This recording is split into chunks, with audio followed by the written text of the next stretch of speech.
এখানে ভুড়ি বসাইছি, এই যে সব মশলা টশলা দিয়া পাতিলের মধ্যে বসাইছি। এখানে এটা হচ্ছে খাসির ভুড়ি, অনেকে বাছুরি বলে, অনেক ভুড়ি বলে, আমাদের এদিকে ভুড়িই বলে, তারপর অনেক বট বলে। এটা সব রকম মশলা তেল সব কিছু দেওয়া হয়েছে। এটা এই পাতিলেই রান্না করব, আজকে পাতিলে রান্না করব, করে কালকে কড়াইয়ে ঢেলে নিব। আর এখানে এই যে নেহারি রান্না করে রাখছি, এই যে পুরা এক পাতিল। এখানে এখানে এই যে মাংস ভিজাইছি, এটা রান্না করব।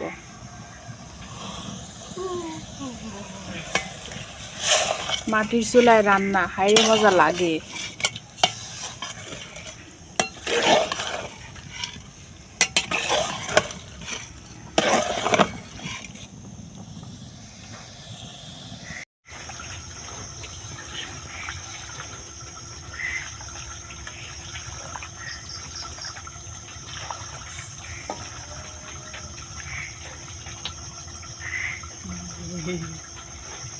এটা বেশি মজা, এটা বেশি মজা, এটা আবার আর এক জাত।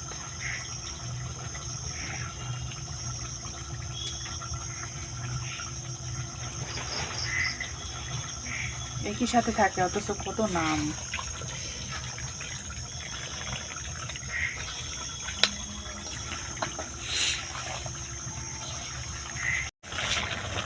এখানে আবার এক কড়াই হচ্ছে খাসির মাংস রান্না বসাই দিচ্ছি। এই যে সব মশলা মাখায়া, একটু পানি ইউজ করছি না, সব মশলা মাখাই দিয়ে তারপরে বসাই দিছি। আসলে খড়ির জালে মাটির চুলায় রান্নার অন্যরকম একটা স্বাদ। এই যে ভুড়িটা এখানে নামায় রাখছি, এই যে ভুড়ি এখানে রান্না হয়েছে, এখানে নামায় রাখছি।